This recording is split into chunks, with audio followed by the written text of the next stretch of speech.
Namo Buddhaya. If there is one simple word that we all struggle to say, and that is no. N-O, no. Two simple letters, one simple word, but saying no can be the most hardest thing in life to do. Why we struggle to say no? The reason why we struggle to say no is because we have gotten used to say yes to many unimportant things in life. Okay? When we say yes to unimportant things in life, what happens to us? We miss the chance and we miss the time to say yes to the important things in life and to the things that really matters to us. Okay? And that is why we need to learn how to say no to unimportant things and how to say yes and how to be more focused on saying yes to the important things in life. Okay? So the reason why I'm doing this video is because a couple of days ago, I came across this word. When I was chanting, I came across this word in Karani Metta Sutta. The Buddha says, appakicho, do less. If you practice the Buddha's teachings, if you practice the spiritual path, or in any area of your life, you have to do less. Do not do more. Now, the society says the quite opposite thing to us. The society says that do more. The more you do, the more you achieve. Do many things as much as you can, then you will achieve. But turns out doing more will not help us to be more productive. Okay? To be more productive in what we are doing. To be more productive what really matters to in life. So that is why we have to master to say no to certain things in life and really be focused on what really matters to us. So from this video, I'm going to be sharing with you 5 tips that will help you to say no to unimportant things in life and to say yes and to be more focused on what really matters to you. Before learning how to say no to unimportant things in life, we have to understand why we say yes to unimportant things in life. The reason why we say yes to unimportant things is because of fear most of the time. Sometimes it is because of the fear of missing out. Sometimes it is the fear of letting someone down. Sometimes it is the fear of the only one to say no. Okay? Sometimes it is the fear of making the wrong decision. So that is why we say yes to unimportant things in life. And sometimes we say yes not only to the people, but also for the things in life. Okay? For an example, let's say you're studying. While you're studying, you have the mobile phone beside you. Okay? All of a sudden, you see a notification pops up on your phone. Now, you know that you're studying and you know that you have to be really focused on that. Okay? But you pick up the phone and you check what it is. Sometimes it is not necessary for you, but you check it and you say yes to that distraction. Let's say sometimes you plan to learn or to meditate in an evening. All of a sudden, you get a call from your friend and say that they ask for you to come with them to go shopping, maybe go to a party or to go to a walk. Because of fear of putting that person down or letting that someone down or to say no, we say yes to them. Okay? So when you say yes to them, sometimes we miss the chance and we miss that valuable time to be focused, to be more focused on what really matters to us. Okay? What really helps us to achieve our larger purpose in life. And that is why we have to learn how to say no correctly. So here are the few steps that you can help you to achieve that. The first step to saying no to unimportant things in life is to build a good self-awareness. Okay? You have to have a good understanding what really matters to you and why you say yes to certain things and why you say no to certain things. When you're aware of that, then you can easily say yes to important things in life and no to unimportant things in life. So before saying yes to something, just ask from yourself this question: why? Why am I saying yes to this? Okay, before saying yes to something or to a person, just figure out why you say yes to that person or why you say yes to that thing. Okay, before you say no to certain things, you have to figure out why you are saying no to certain things in life. For an example, let's say you need to check your mobile phone. Okay, your mind says to check your mobile phone. Before doing that, you have to ask from yourself, why? Why am I doing this? Why should I do this? When you ask from yourself that question, you become more aware of yourself. You become more aware of what you're doing. The Buddha says, before you do something or before you say something, just ask from yourself that, is it helpful for me? Is this thing that I'm going to do is helpful for me or helpful for others? Is it good for me? Is it good for others? When you ask from yourself that question, and if you come to the answer that, yes, this is really worthy of saying yes, this is really worthy of saying, this is really important to me, then do it. But if you come across the answer that, no, this doesn't really matters to me, okay, it is not important to my life, then by all means, do not do it, because it steals your time, the valuable time in your life. So the first step of saying no, learning how to say no to unimportant things in life, is to build a good self-awareness. The second step of learning to say no to unimportant things in life is to build a good self-discipline. And now this is the most hardest part, because it takes a lot of courage and grit to say no. And you need to be more disciplined to say no to unimportant things in life. Because sometimes the things that we say no, we have to say no to unimportant things in life, may be the most enjoyable things in life. Okay, let's say like we all like to enjoy in life, but sometimes those things that makes us enjoyable will not help us to be more productive. Okay, for an example, let's say you are going to study and you're planning to study, you're planning to meditate, but well, sometimes your friends ask you to come and join to a party. Okay, now you like to go to a party, but you know that the most important thing in your life is the learning process. That is what helps you to achieve more success. The most important thing in life is to build a good spiritual, a strong spiritual base in your life. So then it is very difficult to say no to those things, because we fancy in doing all those things. Okay, so that is where we need the self-discipline, to be disciplined and to say, no, this is what really matters to me and I have to do it. Then you have to say no to those people politely. You can explain why you are saying no.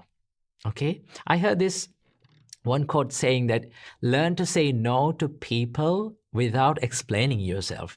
I would say learn to say no to people and explain why you're saying no to them. Then they can understand why you're saying no. Okay? So then they will respect your time and your values in your life.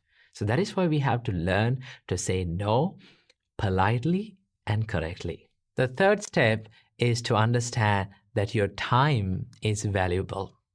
Time is the most valuable asset that we have in our hand. Okay, and our time on this earth is really limited. You don't have an infinite time on this earth. We have a finite time, and we have to use that limited time very well. So I would suggest, look at your time like you look at your money. Okay, so when you get money, you don't spend that money lavishly or to whichever the thing that you want. You don't put that money wherever you are. No, we become more serious, and you become more serious about your money. Same like that. Think about your time as you think about your money. Okay? Because money can be earned again, but the time cannot be earned again. You cannot take back the time. It is limited. And that is why in this limited time, you have to do the best thing that you can do. Okay? Be more serious when it comes to time. Don't waste it. Okay? It is the most valuable asset that we have. If you value time, if you respect your time, then you can say no to unimportant things, and then you can learn to say yes to what really matters in your life. Okay? So respect your time and also respect other people's time as well. And the next step is to ask this magic question. The magic question is it really necessary? Before you say something, before you do something, before you say yes to someone or something, ask, is it really necessary? Do I really have to do it? Okay? Sometimes because we say yes to unimportant things in life is because we don't know that we don't really need it. For an example, let's say you came back home after a tired day, okay? And you say yes to social media. And you scroll through and it steals maybe 1 or 2 hours of your valuable time. In that time, there is someone that is valuable that you can do. Maybe to talk with your kids, maybe talk with your parents, maybe talk with your children. Then you can be more engaging with them and do something valuable with them. Instead of hanging out in social media and wasting that valuable time, just we can do something valuable. Before doing that, we have to ask, is it really necessary? Do I really have to do it? Then you can decide what to say no and what to say yes. Okay? So keep that in your mind. And the final step is to figure out what is really important to you, what really matters to you. Now, the most of the time, the reason why we say yes to unimportant things in life is because we haven't figured out what really matters in life. Okay, what really matters to us. So that is why if you have a good understanding, what is the larger purpose of your life, what really matters to you, what is really valuable in your life, you can be more focused on that and say no to other things in life that really never helps you to achieve the larger purpose in your life. So I would suggest take a quiet time in your day to figure out what really matters to me today. What should I do, and what is the most important thing that I should do today to achieve the larger purpose of my life? In that way, you will have a good understanding what really matters in your life and the things that don't really matter in your life. And be more focused in doing those things. Sometimes it is more enjoyable doing unimportant things in life.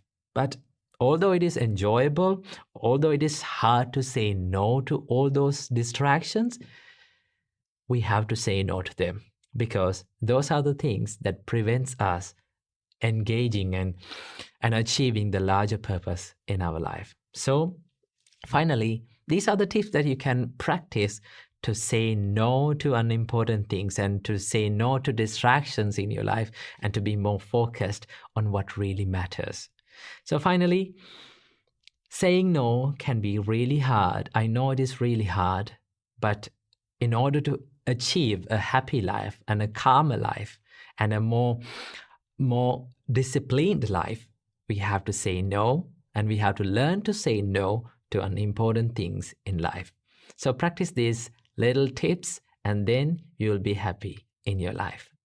Once, a student monk went to his master and said, "Master, I can't live in this temple anymore. I want to leave this place and go to a peaceful and quiet monastery." Then the master monk asked, "Why? What's wrong with this temple? Tell me what happened." Then the student monk said, "See, everyone in this temple are toxic to me. There are some monks who are too much into politics in this temple. And there are some other monks who always talks negative stuff about me and about others. And there are some others who spend their whole day doing nothing but just gossiping. I don't think that I can practice my spiritual life in this temple. Please let me go to a peaceful and a quiet monastery where there is no toxic people around me. Then the master monk said, "Okay, I will let you go, but before going, you have to do me a favor for the one last time." Then the student monk said, "Tell me, master, what should I do for you?" Then the master monk took a spoonful of water and gave it to the student monk and said, "You must carry this spoonful of water around the monastery and you should bring it to me. But here's the trick. You must never spill a single drop of water from it. If you can do it, I will let you go to a peaceful monastery." So thinking that the master will let him go to a peaceful monastery by completing this weird request, the student monk took the spoonful of water and carried it around the monastery, fully focused and without spilling a single drop from it. So after a few hours, the student monk came back to the master with a happy face and said, "Master, I did it. I carried this spoonful of water all around the monastery, even without spilling a drop from it. So now, let me go to a peaceful monastery." Then the master monk said, "Okay, my student, you are free to go. But before you go, just tell me one thing. While you were carrying the spoonful of water around the monastery, did you hear any of the monks talking about politics? Did you hear any of the monks gossiping about other people? Did you hear any of the monks talking negative stuff about you?" Then the student monk said, "Master, I was focused on the spoon and I didn't have any time to listen to all those noises." Then the master monk said, "See, my student, if you are fully focused on your goal and if you are fully focused on your purpose, you don't have time to listen to all those other negative noises around you. Remember, wherever you go in this world, you will meet negative people around you.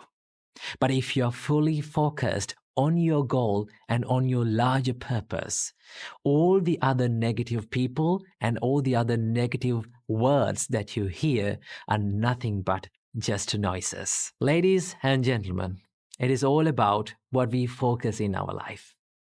The more we focus on other people's behaviors, other people's words, other people's lives, there will be many toxic people around us. But if we are focused on ourselves, our goals, our purpose, all those negative stuff will become nothing but just a noise. See, it is easy to criticize other people. It is easy to see the dark side and the negative side of people.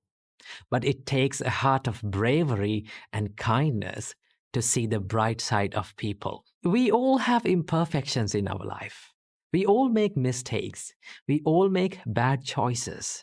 And all those faults, imperfections are the things that makes us who we are.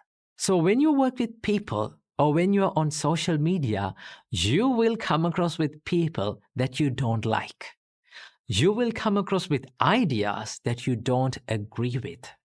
Remember, in all those times, you have the power to choose whether to react with negativity or to respond to them with positivity. Ladies and gentlemen, it is all about what you choose to do and what you focus in your life. So, focus on yourself and choose to respond to them with positivity. Namo Buddhaya. Namo Buddhaya. Couple of days ago, I read this amazing Native American parable that gives a deep message about our minds. And I'm going to share it with you today. The story starts like this. A grandfather teaching life lessons to his grandson once said, "There is a battle going inside my head, son, and that battle is between two wolves. One wolf is evil. His anger, resentment, jealousy, hatred, inferiority, superiority, and negativity. And the other wolf is good. His kindness, compassion, love, humility, joyfulness, and positivity." In each and every one of our heads, there are these two wolves fighting this battle to take control over our life. Then the grandson thought for a moment and asked from his grandfather, "Well, Grandpa, who wins this battle?" Then this old grandpa looked into his grandson's eyes and smiled and said, "Well, my son, the one who wins is the one who you feed." Ladies and gentlemen, throughout the day, throughout the life, we keep feeding these two wolves in our mind. The more we feed the negative side of our mind, these thought patterns will become more powerful. And it goes to the other way the same. If we keep feeding our minds with love and compassion and generosity, with the positive thoughts, these thought patterns will become more powerful. See, we become more serious about the quality of the food that we put into our bellies. But very few of us will become more serious about the quality of the thoughts that we put into our minds. And that is why the Buddha said, "Guard your mind against all evil thoughts. Cultivate wholesomeness by avoiding all evil thoughts from your mind." The wise people are the ones who are truly self-controlled. So we need to be more serious about what we feed into our thoughts, same like we become serious about what we feed into our bodies. So keep in mind to feed the positive side of your life. Namo Buddhaya. One of the things that many people misunderstand about Buddhism is, I've heard this a lot, they say that Buddhism is negative. Buddhism is very pessimistic. It speaks about death and dying and sickness and crying. Why Buddha speaks about negative stuff? Can't we have something joyful and happy about this life? Well, from this video, we're going to talk about, is Buddhism really negative? So here's the reason why a person might come to a conclusion that the Buddha's teachings are quite pessimistic and it is negative. It is because of the first noble truth. Now, what is the first noble truth? It is dukkha in Pali language, which is literally translated as suffering or stress. Now, these words have deeper meanings. When Buddha speaks about dukkha, Buddha means about deep things about life. But when you look at this word, suffering or stress or dukkha, one might come to a conclusion that, oh, Buddha speaks about suffering, right? Buddha says that life is suffering. But when you look at the life, there are things that we can be happy about life. And also there are moments that we have a lot of joyfulness in our life. So why Buddha speaks about negative stuff? And also the Buddha explains in his first sermon about the first noble truth, the dukkha, as like this. Now the Buddha says, now this, monks, is the noble truth of stress or suffering. Birth is stressful, aging is stressful, death is stressful, sorrow, lamentation, pain, distress, and despair are stressful. Association with the unbeloved is stressful. Separation from the loved is stressful. Not getting what is wanted is stressful. In short, the 5 clinging aggregates are stressful. Now, when someone look at this explanation, they might come to a conclusion, oh, life is stressful. So that is the reason for so many people to say that Buddha speaks about negative stuff. But if you really understand about what Buddha meant by this, you will find that Buddhism is not negative or pessimistic, it is more realistic. Okay? So why Buddha speaks about this? It is because this is the common truth that we all share in all living beings. No matter what level of life that we have, we all share these things, these truths in our life. That is a common truth. So Buddha saw this, and that is why Buddha speaks about this. So yes, it seems to be pretty miserable, right? But wait until you hear the second noble truth. What is the second noble truth? It is called the samudaya, the origin of suffering. Now Buddha says there's a reason why we suffer. What is the origin of this suffering? Now Buddha explains that the reason why we suffer is because of tanha. Tanha means craving, literally translated as craving, but there is more to this word, okay? So why we suffer is because we have this craving and attachment towards things, okay? Towards things, people, and to ourselves as well. So, and it gets better when you hear the third noble truth. The Buddha says that you can end the suffering. The third noble truth is called nirodha, the cessation. Now, the Buddha says that you can end the suffering by letting go of the cause of the suffering, right? I will repeat it again. You can end the suffering when you let go of the cause of the suffering, right? So it is pretty obvious, right? Pretty realistic. Let's understand about it like this. Suppose you have an unwanted plant in your garden. Now what you want to do? You want to remove this. So how are you going to remove this? Let's say a person goes and cut it from the stem, cut down that plant from the stem. Did you permanently remove it? No, it grows back. No matter how many times you cut this plant from the stem, it will grow back.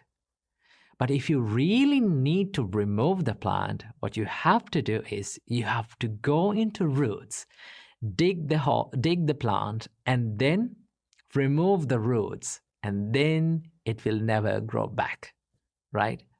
Same like that, if you remove the root of suffering, if you remove the cause of suffering, then you will end the suffering.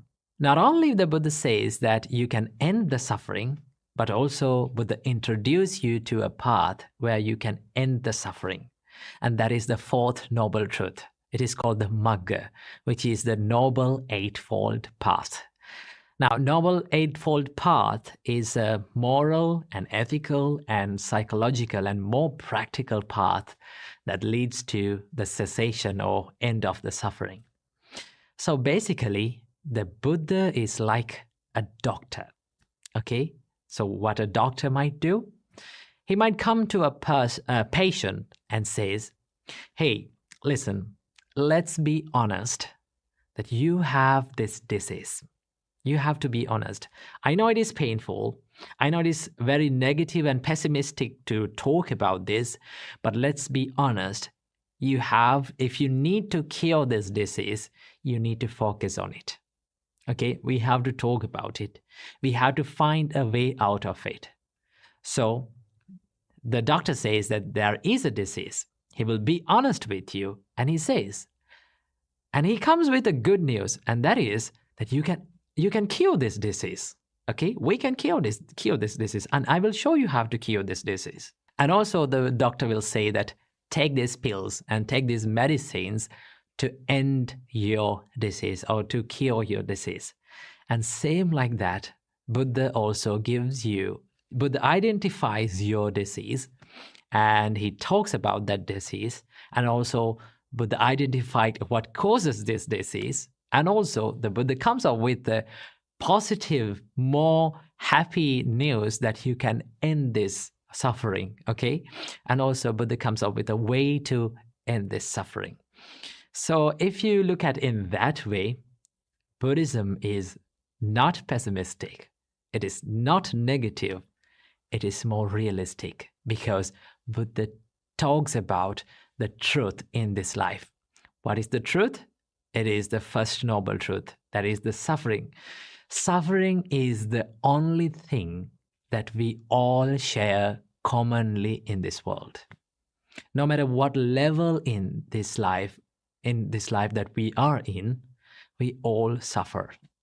Okay, wealthy people, no matter how much rich you are, no matter how much poor we are, we all suffer and we all share these sufferings. What is that? Suffering of sickness, suffering of death, suffering of diseases, suffering of aging, suffering of despair, lamentation, crying.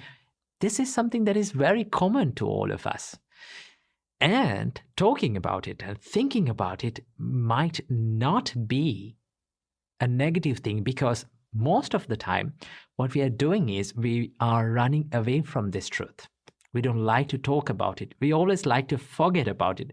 And also we have found many creative things to forget the suffering, not to end the suffering. Okay, we think that we end the suffering, but it grows back. It comes back. Same like you're removing a plant from a stem. So what Buddha does is, what Buddha shows you is a path to go into the root of this problem and remove the root, remove the origin, remove the cause to end the suffering. So remember that Buddhism is not negative and it is not pessimistic. It is more realistic and it is more practical. So I hope you got some idea about what Buddha teaches you. So that is all for this video, and see you in the next video. Namo Buddhaya.